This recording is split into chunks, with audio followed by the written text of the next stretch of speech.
శ్రీ మహావిష్ణువుకు పుట్టిన కొడుకు యావత్ ప్రపంచాన్ని దేవతలను సైతం గడగడ వణికించే అతి క్రూరుడైన రాక్షసుడిగా ఎలా మారిపోయాడు. అంతటి రాక్షసుడు తన తల్లి చేతిలోనే ప్రాణాలు ఎందుకు కోల్పోయాడు? అసలు ఎవరి నరకాసురుడు? అతన్ని సత్యభామాదేవి ఎందుకు చంపాల్సి వచ్చింది? ఇతనికి దీపావళి పండక్కి సంబంధం ఏమిటి తెలుసుకుందామా? మరి ఇంకెందుకు ఆలస్యం, ఇక మొదలెడదామా? కల్కి వరుసలో మరో సరికొత్త పురాణ కథతో మీ ముందుకు మీ పవన్ కళ్యాణ్ వెలుగు. పూర్వం హిరణ్యాక్షుడు అనే అతి భయంకరమైన రాక్షసుని సంహరించడానికి శ్రీ మహావిష్ణువు ఆదివరాహస్వామి రూపం ధరించాడు. ఆయన ఆ హిరణ్యాక్షునితో భీకరంగా పోరాడి అతను ఎత్తుకుపోయిన భూమిని రక్షించి మళ్ళీ యథాస్థానంలో ఉంచాడు. ఈ కథ గురించి మనం హిరణ్యాక్షుని కథలో మాట్లాడుకుందాం. ఆ సమయంలో భూదేవికి వరాహస్వామి వారికి అసుర సంధ్యా సమయంలో ఒక కొడుకు పుట్టాడు. అతనే నరకుడు. అసుర సంధ్య వేళ పుట్టినవాడు తప్పక అసురుడే అవుతాడు. వాణ్ణి శ్రీ మహావిష్ణువే ఏదో ఒక రూపంలో తప్పక చంపేస్తాడు అని భయపడింది భూదేవి.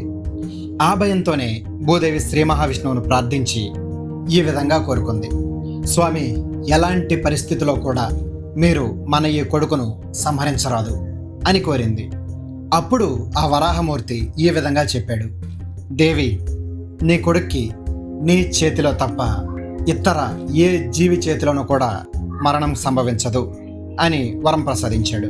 ఏ తల్లి కూడా తన కొడుకును తానే చంపుకోదు, కాబట్టి నా బిడ్డ ప్రాణాలకు ఎలాంటి హాని లేదు అనుకుని సంతోషించింది భూమాత.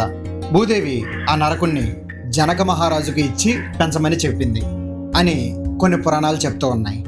అప్పుడు జనకుడు అతన్ని సకల గుణగణాలతో అన్ని విద్యలు నేర్పి అత్యంత వీరుడిగా శక్తివంతమైన వాడిగా తీర్చిదిద్దాడు.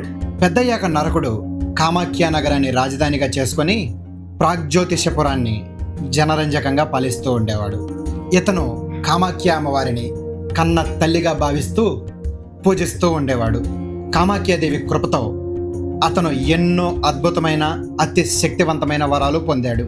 అన్ని వరాలున్న అంత శక్తివంతుడైన ఎప్పుడూ కూడా తప్పుడు మార్గంలో ప్రయాణించకుండా ప్రజలను ఎప్పుడూ చక్కగా పరిపాలిస్తూ ఉండేవాడు. అమ్మవారిని ప్రేమగా గౌరవంగా పూజిస్తూ కాలం గడిపేవాడు. కొద్ది కాలం తర్వాత ఈ నరకాసురునికి శోణితాపురానికి రాజైన బాణాసురునితో స్నేహం కుదిరింది. బాణాసురుడు అతి దుర్మార్గుడు, క్రూరుడు. ఇతనికి స్త్రీలను గౌరవించడం అన్నా పూజించడం అన్నా అస్సలు నచ్చేది కాదు. స్త్రీలను కేవలం కామవాంఛలు తీర్చే వస్తువుగానే భావించేవాడు. పూర్తిగా అసుర గుణాలతో నిండిపోయినవాడు బాణాసురుడు. అలాంటి వాడి పరిచయంతో నరకుడిలోని ధర్మచింతన రోజు రోజుకు క్షీణిస్తూ వచ్చింది.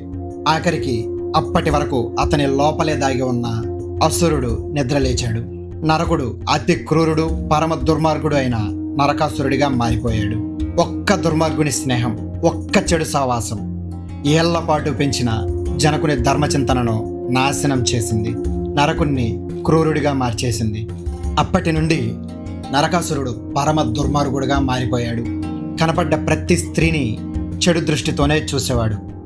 తల్లి తప్ప అన్యుల చేత మరణం లేకుండా ఉన్న వరం, కామాఖ్యాదేవి శక్తులు, వీటన్నిటి చేత నరకాసురుడు ఎవ్వరూ ఎదిరించలేని రాక్షస శక్తిగా ఎదిగిపోయాడు. చుట్టుపక్కల ప్రజలను, మునులను ఇబ్బందులకు గురిచేస్తూ వేధిస్తూ వారి యజ్ఞయాగాలను, పూజా పునస్కారాలను అన్నిటినీ చెడగొడుతూ ఉండేవాడు. ఈ నరకాసురుడు 16,000 మంది స్త్రీలను కేవలం తన సుఖభోగాల కోసం, తన అవసరాల కోసం చెరసాల్లో బంధించి వేధించేవాడు. నరకాసురుడి ఆగడాలు అడ్డు అదుపు లేకుండా పెరగసాగాయి. ఆకాశాన్ని తాకాయి. ఎదిరించేవారే లేకుండా పోయారు. అడ్డు అదుపు లేని నరకాసురుడు స్వర్గలోక దేవతల మీద కూడా దాడి చేశాడు. ఇంద్రుణ్ణి స్వర్గం నుండి వెళ్ళగొట్టాడు. నరకాసురుడి ఆగడాలు తట్టుకోలేక ప్రజలు, మునులు, రాజులు, దేవతలు, దేవేంద్రుడు సైతం అందరూ కలిసి వెళ్ళి తమ బాధను శ్రీకృష్ణునితో మొరపెట్టుకున్నారు. శ్రీకృష్ణ పరమాత్మ వారి గోడు మొత్తాన్ని సావధానంగా విన్నాడు.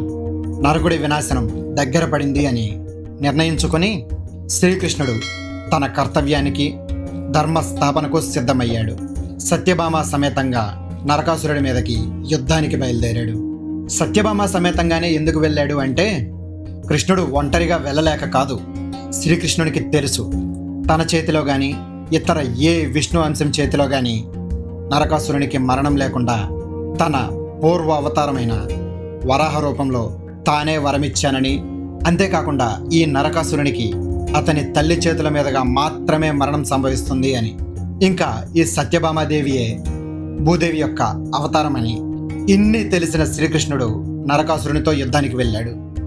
సత్యభామ సమేతంగా నరకాసురునికి శ్రీకృష్ణుడికి మధ్య యుద్ధం మొదలైంది. చాలా కాలం పాటు నరకాసురునితో యుద్ధం చేస్తూనే ఉన్నాడు శ్రీకృష్ణుడు. వీరి మధ్య పోరు చాలా భీకరంగా సాగుతూ ఉంది. శ్రీకృష్ణుడు ఎంత ప్రయత్నించినా కూడా నరకాసురునికి చిన్న గాయం కూడా చేయలేకపోతున్నాడు. అది చూసి సత్యభామాదేవి ఆశ్చర్యపోయింది.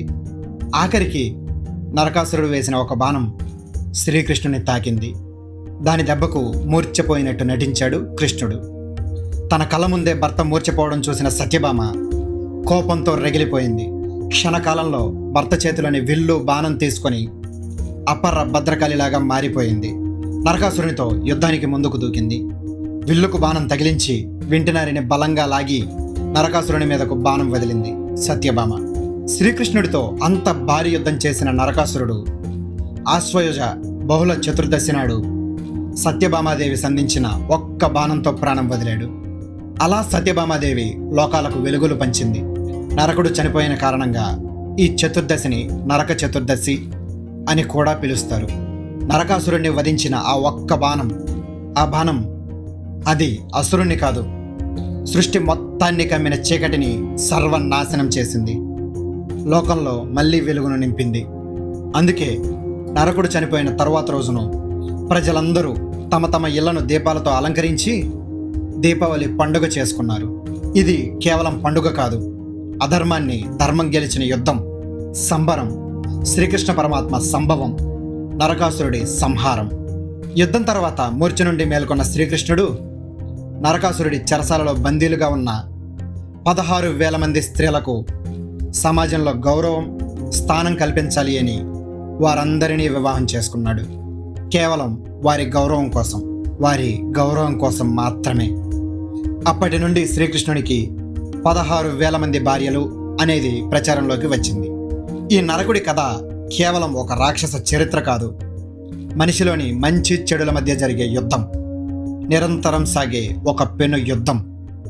ఇకపోతే ఈ కథలో మనం నేర్చుకోవాల్సిన సత్యాలు ఏమిటి అంటే, ఎవ్వరికైనా అమితమైన పుత్రవాత్సల్యం అంటే తమ కన్నబిడ్డలు ఎలాంటి తప్పు చేసినా కూడా అది గొప్పదే అనేంత ప్రేమ ఎవ్వరికీ మంచిది కాదు.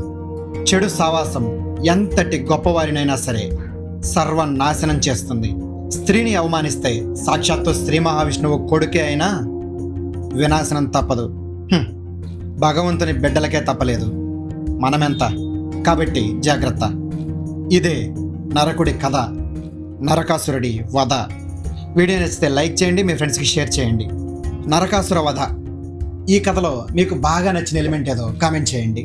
ఇలాంటి మరిన్ని మైథాలజీ రిలేటెడ్ వీడియోస్ కోసం కల్కివర్స్ యూట్యూబ్ ఛానల్ను సబ్స్క్రైబ్ చేసి బెల్ ఐకాన్ను యాక్టివేట్ చేసుకోండి.